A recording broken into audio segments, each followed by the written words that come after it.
Boa noite, gente. Aleluia. Muito prazer a gente estar aqui, né? Eu creio que Deus está aqui neste lugar e Ele vai falar muito aos nossos corações, amém? Boa noite para você que está nos vendo aí.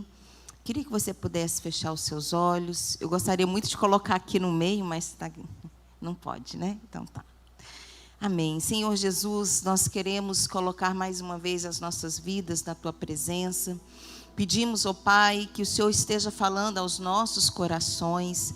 Deus, em nome de Jesus, Pai, que o Teu Espírito esteja, Senhor Jesus, tendo liberdade nas nossas vidas e que nós possamos crescer, ó Deus, de acordo com aquilo que o Senhor tem para nós. Possamos correr a carreira cristã, a carreira que nos foi proposta, em nome de Jesus. Amém. Queria que você pudesse abrir a sua Bíblia no livro de Hebreus 12. Vou ficar bem do outro lado. Hebreus, capítulo 12. Só um minutinho. Pega meu tablet, por favor. Acho que vai ser melhor para ver, porque essa aqui está pequena. Hebreus 12, 1. Ai, cuidado com isso aqui.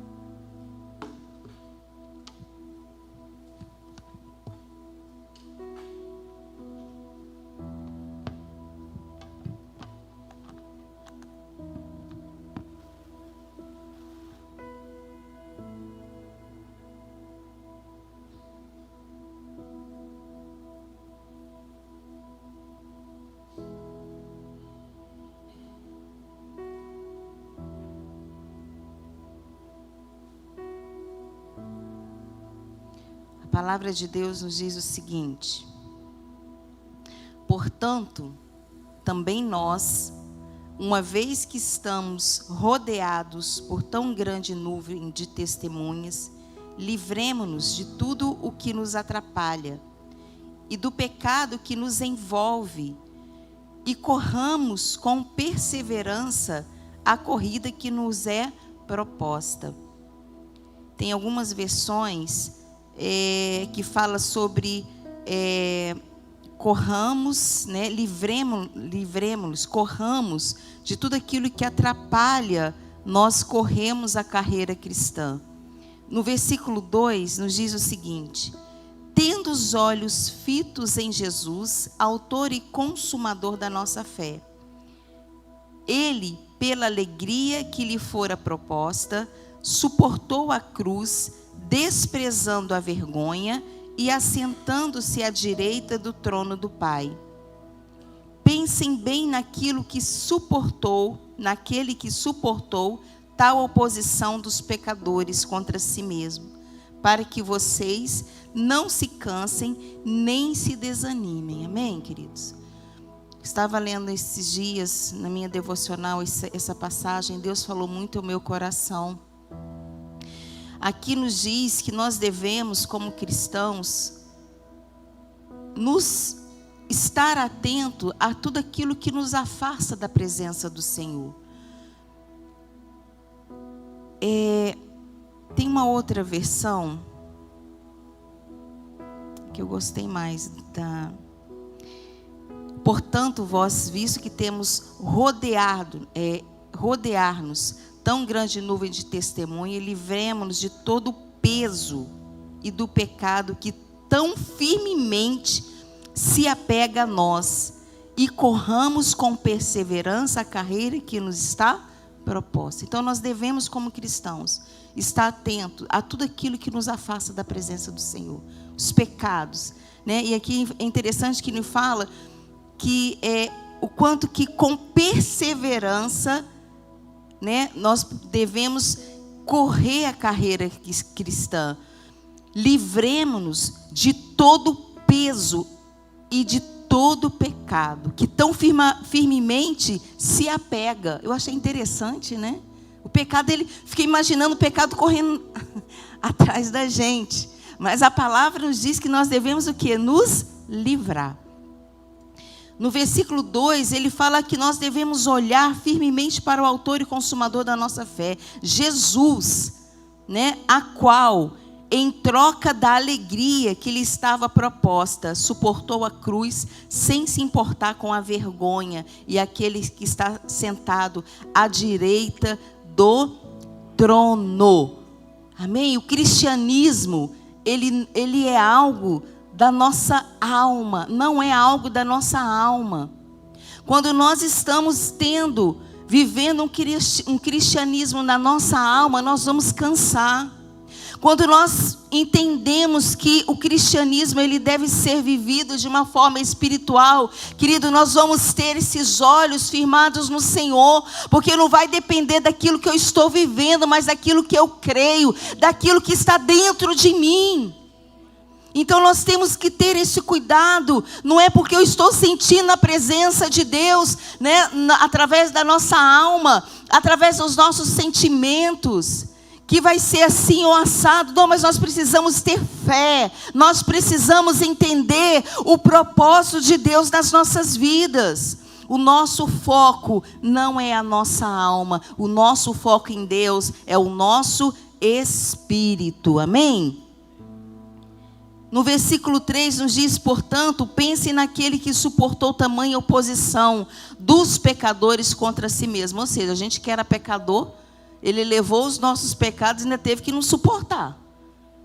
Né? Naquela época, suportar aqueles que crucificaram, que bateram, né? E hoje ele está sentado à direita do nosso Pai. E no versículo 3 ele nos diz, para que vocês não se cansem nem se desanimem. Fala para o seu irmão que está do seu lado, Deus não quer que você canse, nem que você desanime. Amém? Nós precisamos viver a nossa vida espiritual com o nosso espírito. E eu gostaria que você nesse momento, eu quero dar um exemplo de pessoas que não se cansaram durante essa jornada. Quem crê que nós estamos numa jornada? Aqui eu vejo que é um estágio. Quem vai ser aprovado? Quem vai ser efetivado? Dá um aleluia bem alto. Amém? Então, eu quero dar um exemplo de 2 homens de Deus que não se cansaram, que viveram o evangelho pelo Espírito e não pelas suas emoções, por aquilo que eles estavam vivendo.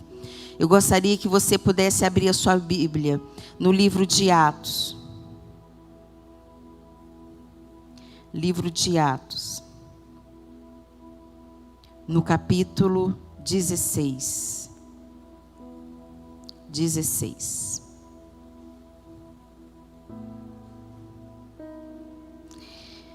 Aconteceu que, indo nós para o lugar de oração, veio ao nosso encontro uma jovem, falando de Paulo e Silas, possuída de espírito adivinhador, a qual, adivinhando, dava grande lucro aos seus donos.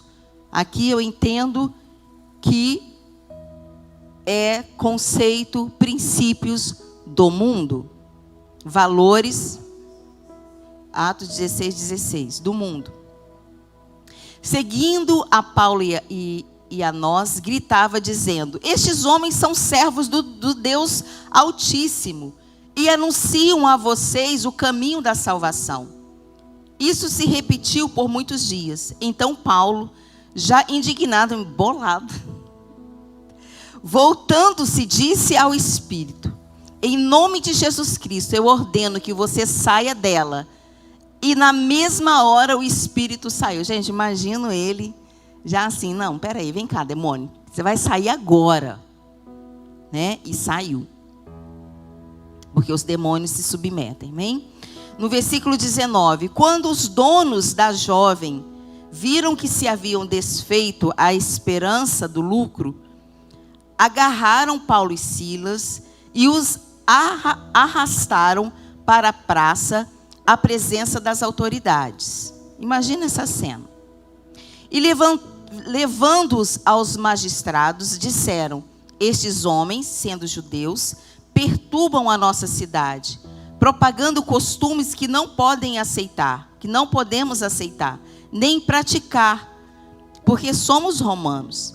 Então, a multidão se levantou unida contra eles, e os magistrados rasgando-lhes as roupas, mandaram açoitá-los com varas.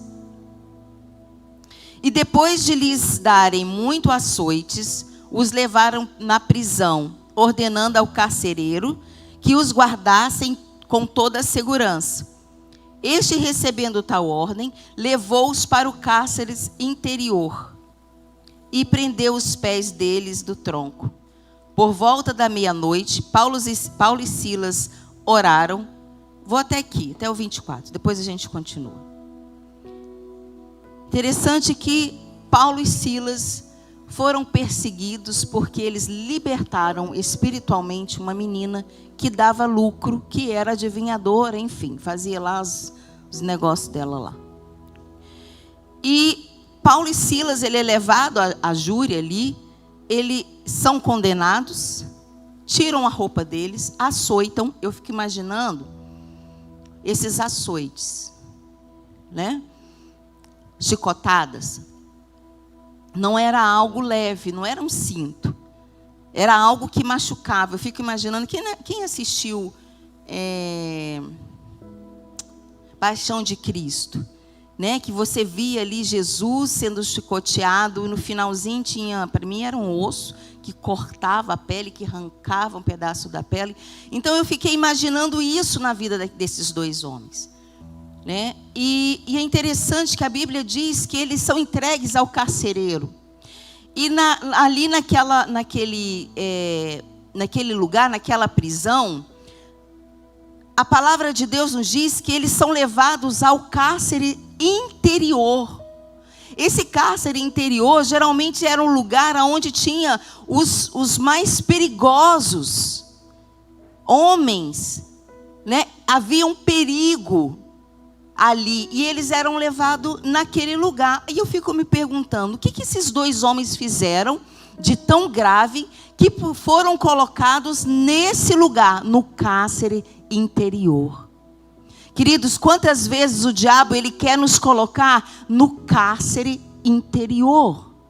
E eu vou falar para você o que tem nesse cárcere interior. É o mais profundo lugar. É um lugar úmido, é um lugar sujo, é um lugar onde tem rato e outras coisas baratas. E ali era o lugar onde passava a rede de esgoto. Depois você pode pesquisar aí. A rede de esgoto. Então eu fico imaginando as feridas, eu fico imaginando o que eles estavam passando. Por que eu mereci isso? Será se eles falavam isso? Será se eles murmuravam? Né? O que acontecia com esses dois homens de Deus que passavam por aquele momento tão difícil? E aí, se a gente continuar lendo no versículo 25, ele diz assim: por volta da meia-noite, Paulo e Silas oravam e cantaram louvores a Deus, e os demais companheiros da prisão escutavam. Queridos, na tribulação, na dificuldade, nós estamos na campanha de Daniel. Eu não sei qual é o seu pedido, eu não sei qual que é a sua angústia. Talvez você esteja nesse cárcere interior, mas eu sei de uma coisa, mesmo que você esteja neste lugar, eu sei de um Deus que pode todas as coisas e nos tira deste lugar. Talvez você esteja preso nas suas emoções desse lugar, mas esse lugar não te pertence. Fala para o irmão: esse lugar não é seu, não é este lugar que o Senhor tem para você.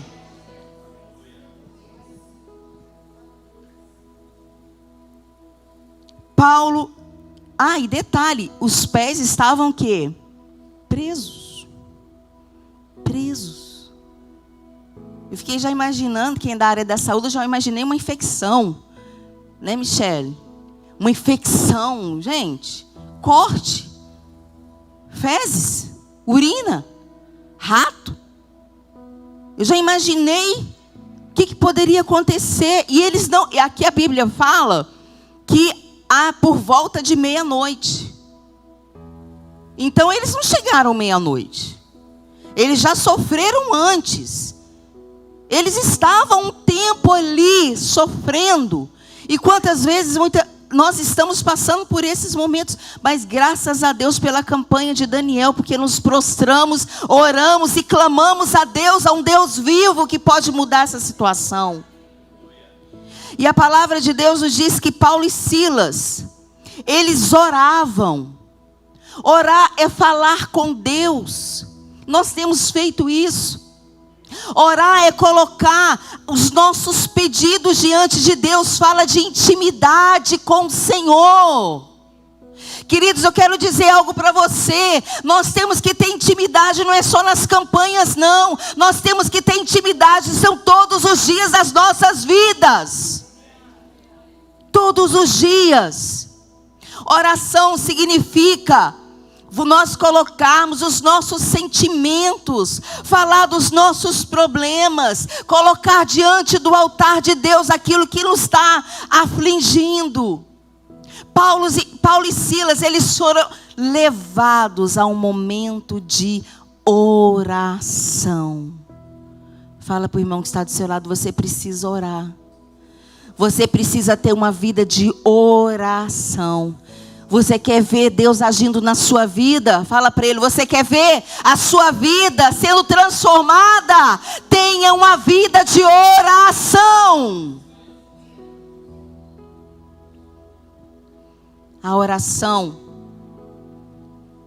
move os céus. A oração move o coração de Deus.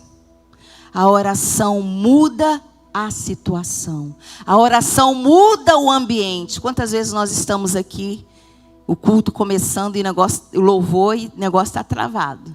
E aí de repente começa a orar e o ambiente muda. A oração muda o ambiente. Muda o ambiente. E aí eu fico imaginando, a oração também muda o nosso interior. Imagina, quem foi no Betel feminino? Maioria. O quê? O bispo levou. O Tiago também. O Tiago. Os homens também. Entendi. O próximo vai ser em maio, amém? Só que vai ser todo mundo. Aleluia. Vamos começar a preparar. Glória a Deus. Então, queridos, eu fico imaginando, imagina ali no Betel, quem não teve essa experiência vai ficar com gostinho, porque no outro ano que vem você vai, em nome de Jesus, amém?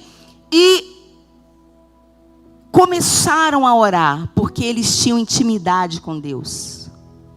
Eles não permitiram que aquilo que eles estavam sofrendo, tirasse essa intimidade com Deus. Quantas vezes nós passamos por dificuldades e nós não vemos na igreja? Quantas vezes nós temos dificuldade em algumas áreas das nossas vidas, nós nos revoltamos contra Deus. Mas Paulo e Silas, a palavra diz que eles oravam. A oração mudou aquele ambiente. Eu fico imaginando, lembra lá do monte, as meninas que foram, imagina aquele ambiente mudando, aquele culto, aquele ambiente, a oração sendo tocado, movendo aquele lugar. E eu creio que o Espírito Santo de Deus conduziu eles, não somente a orar, mas conduziram eles a fazer o quê? Adorar. Adorar. O que é adoração? É intimidade com o Senhor. Não é simplesmente nós entrarmos aqui todo domingo, quarta-feira, terça-feira e cantar, louvar. Não, é algo mais profundo. É adorar aquele que pode todas as coisas, aquele que é o nosso Pai, aquele que é o princípio e o fim, aquele que merece ser digno e ser chamado, né, de toda glória, de toda majestade. Eles foram conduzidos. encorajados para adorar o Senhor. Eu entendo que nesse momento, ali já estava cheio da presença, da glória de Deus naquele lugar. E eu quero dizer algo, quando eu comecei ali em Hebreus, Paulo e Silas, eles não estavam olhando para a situação. Meu querido, para de olhar a situação. Olha para aquele que pode todas as coisas, autor e consumador da nossa fé. Amém? Aquele que prometeu, cumprir cada palavra que está na palavra dele, as promessas dele nas nossas vidas. Quantas vezes nós estamos sendo açoitados pelo diabo, açoitados por tantas coisas aí do mundo, e nós estamos reclamando, ó vida, como o bispo gosta, ó azar, não aguento mais. Não! Paulo e Silas, eles se posicionaram porque eles tinham intimidade com Deus. Nós precisamos ter intimidade, queridos. Não há tempo mais da gente brincar de ser cristão. Eu não sei se vocês estão percebendo, o Espírito Santo de Deus está movendo nas igrejas. O Espírito Santo de Deus está nos levando a uma profundidade. O Espírito Santo de Deus está nos levando, a ter um avivamento com Ele. Só fica de fora quem não entendeu e que nem tem buscado isso. Mas em nome de Jesus, quem vai buscar a presença do Senhor? Então Paulo e Silas, eles entenderam que o ânimo dele, a alegria dele. Gente, imagina a dor. Quem já apanhou aqui? De cinto, ou de chinelo, ou de varinha de goiaba, né, Ana? Varinha de goiaba. Dói? Imagina os açoites. Imagina os negócios descendo lá, os torpedos. Imagina o pé lá, preso, nu.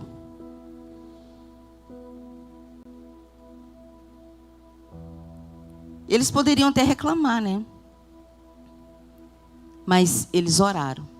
O ânimo deles, sabe aquele momento que você tem intimidade com Deus? Você começa a orar, você começa a ler a palavra, parece que tem um negócio aqui dentro que você quer. Eu acredito que isso que teve aqui. Porque eles entenderam que o ânimo dele, os ânimos dele não estava naquilo que eles estavam vendo. A força dele não vinha da situação que eles estavam vivendo. Meu querido, a sua força não vem daquilo que você está vivendo, dos problemas que você está vivendo, mas a sua força vem do Senhor. Vem do Senhor. O que eles estavam passando não determina quem eles são, não determina quem eles eram ali, não determina que a vida deles estavam ali, naquele momento terminado ali. Assim também é com as nossas vidas. O que determina quem eu sou é aquilo que está dentro de mim. Quem está dentro de você? É o Espírito Santo de Deus? Então é Ele que determina quem você é. E é interessante que quando veio, vamos terminar de ler, no versículo 26, Atos 16, 26.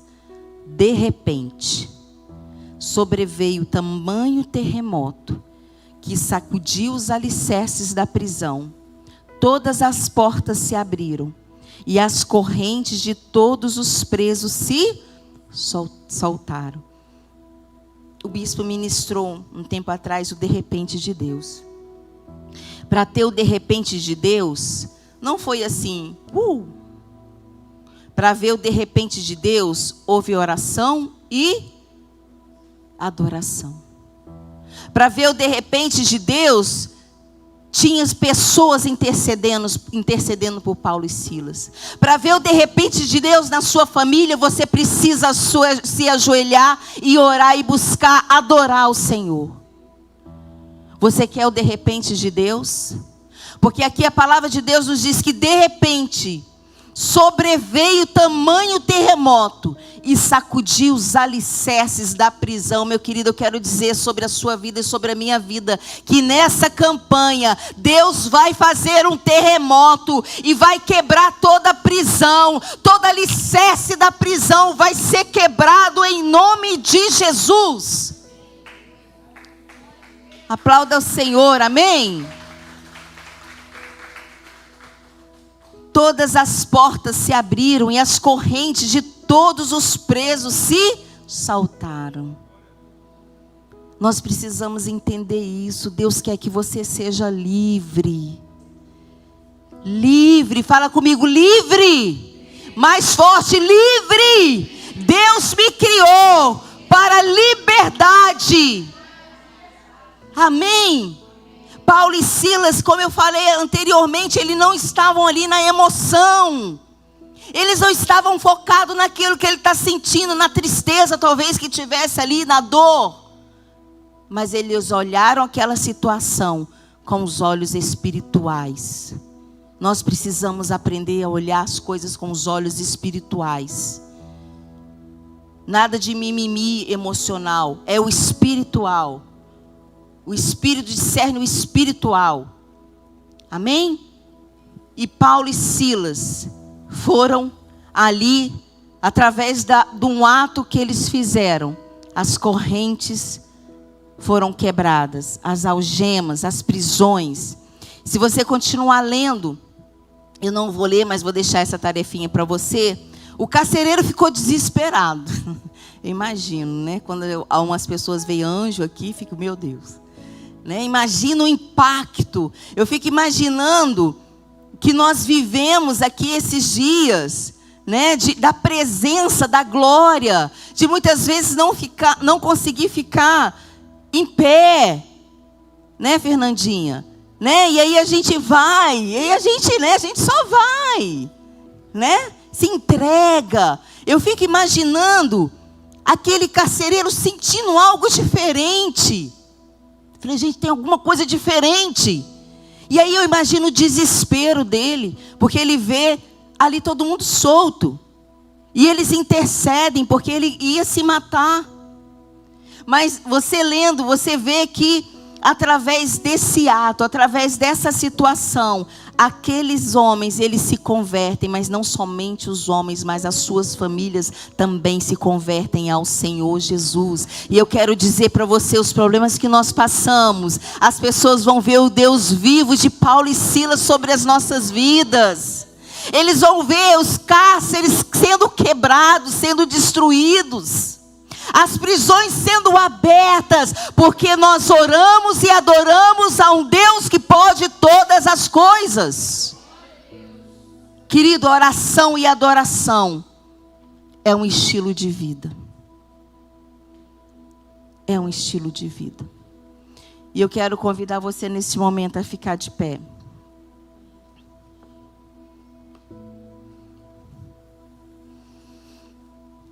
Eu não sei como que você chegou aqui.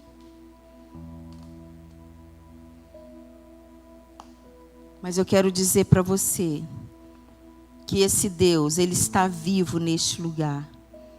E Ele quer transformar aquilo que era maldição. Ele quer transformar aquilo que te prendia. Fala, me prendia. Não vai me prender mais.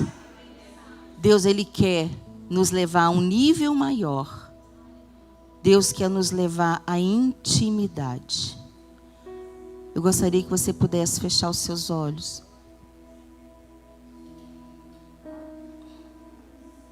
É meu?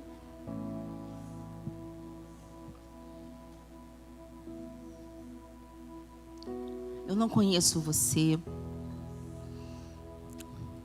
mas eu queria que você buscasse o Senhor. Queria que nesse momento você sabe aquilo que te prende. Você sabe qual é o pecado, às vezes, que sai correndo atrás de você. Aquilo que, às vezes, não é pecado, mas aquilo que te amarra. Que não faz você, não permite você correr a carreira que foi proposta lá em Hebreus 12. Paulo e Silas, eles entenderam. Paulo e Silas, eles declararam e decidiram ter uma vida de intimidade com Deus. Esse Paulo, que um dia foi Saulo, que perseguia os cristãos, que matavam os cristãos, hoje, naquele momento, hoje não, naquele dia, ele fez com que a glória de Deus se manifestasse naquele lugar. Deus nos chama para que nós possamos, através da oração e adoração, trazer a presença de Deus nas nossas famílias. Trazer a presença de Deus nas pessoas que estão ao nosso redor. Vidas estão sendo ceifadas, mas Deus quer, nessa noite, em nome de Jesus, que nós possamos ter esse entendimento e olhar para o Senhor. Talvez você esteja passando por uma grande tribulação. Eu quero dizer para você, em nome de Jesus, essa tribulação não determina quem você é. O que determina quem você é o Espírito Santo de Deus que habita dentro de você. E através disso que você está passando, Deus, se você tiver esse entendimento, Deus vai te levar a crescer e amadurecer. Feche os seus olhos. Senhor Jesus, nós queremos colocar as nossas vidas na Tua presença. Nós te louvamos pela Tua palavra, Deus, que é viva e eficaz. Pai, que cada palavra que foi ministrada, ó Deus, que os meus irmãos possam entender no espiritual. Deus, em nome de Jesus Cristo, eu te peço, desperta em nós, ó Deus, desperta, tira toda escama espiritual. Que nós possamos ter intimidade, buscar a Tua presença, ansiar por estar na Tua presença, porque o Senhor nos espera, o Senhor quer intimidade, o Senhor quer comunhão. Deus, desperta, incomoda os nossos corações, incomoda o nosso espírito, para que nós possamos estar na Tua presença, adorar o Senhor por aquilo que Tu és. Não por aquilo que o Senhor possa nos dar, mas por aquilo que o Senhor é nas nossas vidas. Pai, em nome de Jesus, eu quero abençoar a vida das minhas irmãs, dos meus irmãos, e declarar essa verdade sobre cada um que aqui está. Que nós possamos, ó Deus, ter a presença do Senhor, buscar a presença do Senhor de tal forma que haverá o de repente do Senhor nas nossas vidas, que haverá, ó Deus, o terremoto, e prisões sejam, ó Deus, quebradas, em nome de Jesus, alicerces quebrados, em nome de Jesus, aleluia.